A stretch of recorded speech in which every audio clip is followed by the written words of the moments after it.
اعوذ باللہ من الشیطان الرجیم بسم اللہ الرحمن الرحیم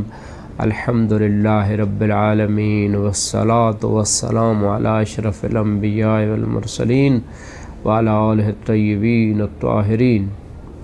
عزیزان محترم، یہ 8واں والیوم ہم آپ خدمت میں اخلاق اہل البیت علیہم السلام کے عنوان سے اس آیت مبارکہ کے ضمن میں بات چل رہی تھی کہ جس میں اللہ سبحانہ وتعالی نے مال اور اولاد کے بارے میں بتایا کہ وہ فائدہ نہیں دیں گی مگر اگر انسان دل کے پاکیزگی اور دل کے سلامتی کے ساتھ، گناہوں سے پاکیزہ اور سلامتی کے ساتھ اگر خدا کی بارگاہ میں حاضر ہوگا تو مال بھی فائدہ دے گا اور اولاد بھی فائدہ دے گی۔ لہٰذا اب سوال یہ پیدا ہوتا ہے کہ کیسے اس دل کو جو اللہ نے انسان کو پاک و پاکیزہ عطا فرمایا ہے، معرفت والا عطا فرمایا ہے اور عقیدہ و عمل کی طرف بلانے والا عطا فرمایا ہے، اس کو کیسے ہم پاک و پاکیزہ رکھیں، اور وہ کون سے ایسے فیکٹرز ہیں کہ جو انسان کے روح کی پاکیزگی کے اوپر اثر انداز ہوتے ہیں اور پھر انسان جو ہے وہ کمال کی طرف کی بجائے زوال کی طرف چلا جاتا ہے۔ تو اس میں ایک مرحلہ جو انسان کے دودھ پینے کا مرحلہ تھا وہ گزر چکا۔ اس کے بعد جب انسان تھوڑا بڑا ہوتا ہے تو ایک مرحلہ آتا ہے کہ انسان کی خصوصی طور پہ تعلیم کی طرف توجہ دی جاتی ہے۔ ان میں سے ایک حق یہ ہے بچے کا والد کے اوپر خصوصاً، اور والدین کے حوالے سے بھی روایات ہیں کہ بچے کو قرآن کی تعلیم دی جائے۔ اب عام طور پہ معاشرے میں یہ کنسیپٹ لے لیا گیا ہے کہ قرآن کی تعلیم سے مراد قرآن پڑھنا ہے، یہ بھی ضروری ہے لیکن یہ کافی نہیں ہے، بلکہ قرآن کے معانی کو سمجھنا ضروری ہے۔ قرآن کس چیز کا حکم دیتا ہے اس کی تعلیم دی جائے، قرآن کس چیز سے روکتا ہے اس کی تعلیم دی جائے۔ یہ اولاد کا حق ہے والدین کے اوپر، اور یہ بہت عظیم حق ہے۔ تعلیم و تربیت کا حق عظیم حق ہے۔ جس طرح اولاد عاق اور نافرمان شمار ہوتی ہے، اگر والدین کی ان چیزوں میں نافرمانی کرے کہ جن چیزوں میں خدا نے نافرمانی سے منع کیا ہے، خدا کی نافرمانی میں والدین کی فرما برداری کی اجازت نہیں ہے، لیکن آگ کی سزا جیسے کہ روایات میں ہے کہ جنت کی خوشبو بھی نہیں سونگھے گا، اسی طرح روایات میں ہے کہ والدین بھی آگ شمار ہوں گے بنسبت اولاد جنہوں نے اپنے اولاد کو دین کی تربیت نہیں دی تھی۔ تو خطرناک مرحلہ ہے۔ اگر کوئی اپنے والدین پہ احسان کرنا چاہتا ہے، وَبِالْوَالِدَيْنِ احسانا، کہ والدین کے ساتھ نیکی کرو، نیکی کرنا چاہتا ہے، اگر والدین نے انہیں تعلیم نہیں دی، نہیں دلوائی، حالانکہ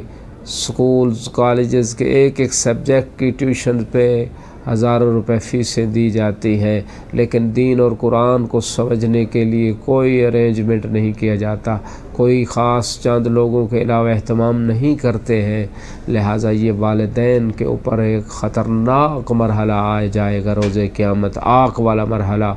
جب تک وہ اولاد کی صحیح تربیت نہیں کریں گے۔ بعض روایات میں ہے کہ والدین جو ہیں وہ اپنی اولاد کو اس دنیا فانی کی چند جو ہے ٹکوں ٹکوں اور سکوں کی خاطر ان کو دین سیکھنے سے منع کریں گے۔ یہ مرحلہ بھی روایات میں ذکر ہوا ہے۔ جیسے بعض والدین کرتے ہیں کہ بچوں کو بس اسی دنیا کمانے پہ لگا دیتے ہیں، دین کی طرف کوئی متوجہ نہیں کرتے ہیں۔ لہٰذا اس مرحلے میں جب سیکھنے کا مرحلہ آتا ہے، یہ انسان کے قلب سلیم میں اور دل کے پاکیزہ ہونے میں اس کا بنیادی اثر ہے، کیونکہ جو ہے بچپنے میں جو چیز بچے کے دل کے اوپر نقش ہو جاتی ہے وہ ایسی ہے جیسے پتھر کے اوپر کوئی چیز نقش ہو گئی ہے، وہ آسانی سے نہیں مٹ سکتی۔ لہذا یہ بچپنے کا مرحلہ بہت عظیم اور بہت اہم ترین اور امپارٹنٹ پیریڈ ہے کہ جس میں اس بچے کی تربیت کا لحاظ اس کے دل کو سلیم رکھنے کے لیے، اس کے دل کو پاک و پاکیزہ رکھنے کے لیے بہت زیادہ احتیاط اور اہتمام کی ضرورت ہے، کہ جس میں انسان کوشش کرے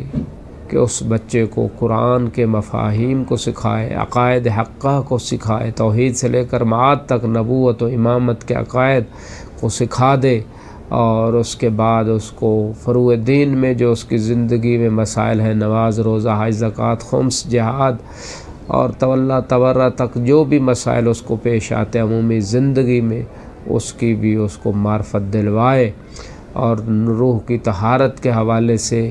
جو اس کی روح کو بیماریاں لگ سکتی ہے، اس سے حفاظتی تدابیر اور اس سے بچنے کے طریقے اور اس کے برے اثرات کے حوالے سے آگاہ کرے۔ اگر والدین خود نہیں کر سکتا تو کوئی ایسا ارینجمنٹ کرے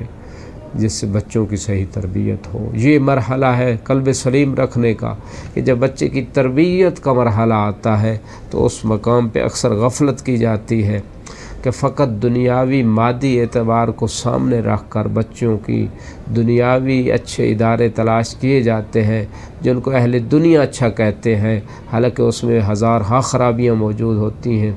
سب سے پہلی خرابی یہی ہوتی ہے کہ وہاں جو سسٹم آف ایجوکیشن دیا جاتا ہے، اس سسٹم کے اندر انسان کو انسان بنانے کی کوئی صلاحیت نہیں ہے۔ وہ انسان کو مادہ پرست بنا دیتا ہے، وہ انسان کو خدا سے غافل کر دیتا ہے، وہ سسٹم انسان کو خدا سے دور کر دیتا ہے۔ ہاں، اس سسٹم کی اچھی چیزوں کو لے لینا چاہیے، ڈاکٹر بن جائے، انجینئر بن جائے، سائنٹسٹ بن جائے، پروفیسر بن جائے، ادب انسان بن جائے۔ کچھ چیزیں جو اس پہلو سے اس سسٹم کے اندر موجود ہیں ان کو لے لیا جائے، وہ بھی خدا کی رضا کے لیے، انسانیت کی خدمت اس لیے کرنا چاہیے کہ خدا راضی ہو جائے، وہ پہلو موجود ہے۔ لیکن اس سسٹم کے جو سب سے ناقص ترین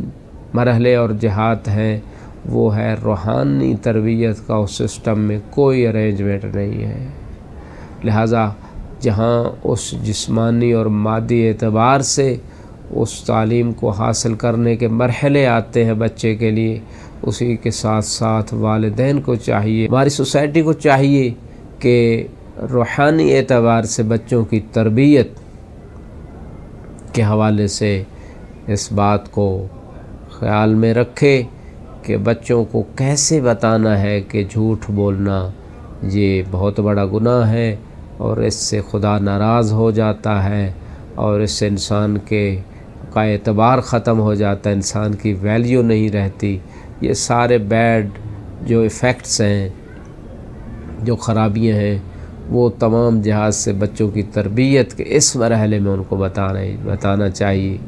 چاہے ایسے اسلامک کارٹون کے ذریعے ان کو سکھایا جائے، چاہے بکس کی تعلیم دے کے، چاہے ٹیوٹرز جو قرآن اور دین کی تعلیم دے ان کے ذریعے سے، اور سب سے بڑا تربیت کا مرحلہ ہے بچوں کے قلب کو سلیم رکھنے کے لیے سب سے بڑا مرحلہ والدین کا کردار اور فکر اور عمل ہے، جو اپنے گھر کی ڈیلی لائف میں وہ پیش کرتے ہیں بچوں کے سامنے کہ وہ کیسے بچوں کو تربیت کرتے ہیں۔ اگر دروازے کے اوپر آ جائے تو کیا بچوں کو جھوٹ بولنے کا کہتے ہیں کہ جا کے کہہ دو کہ گھر میں بابا نہیں ہے۔ تو یہ ساری چیزیں جو ہیں وہ گھر سے تربیت کی جاتی ہے۔ خدا ہم سب کو توفیق دے کہ ہم صحیح معنوں میں اپنے اور اپنے آئندہ نسلوں کے دل کو پاک و پاکیزہ بنائیں، جس سے ہمارے نفسوں کو، روحوں کو طہارت حاصل ہو، اور ہم اخلاق اہل بیت کا وہ نمونہ پیش کر سکیں جو اللہ نے ان ہستیوں کو عطا کیا تھا اور ان ہستیوں کو ہمارے لیے نمونہ قرار دیا تھا۔ وآخر دعوانا ان الحمد للہ رب العالمین، والسلام علیکم ورحمۃ اللہ وبرکاتہ۔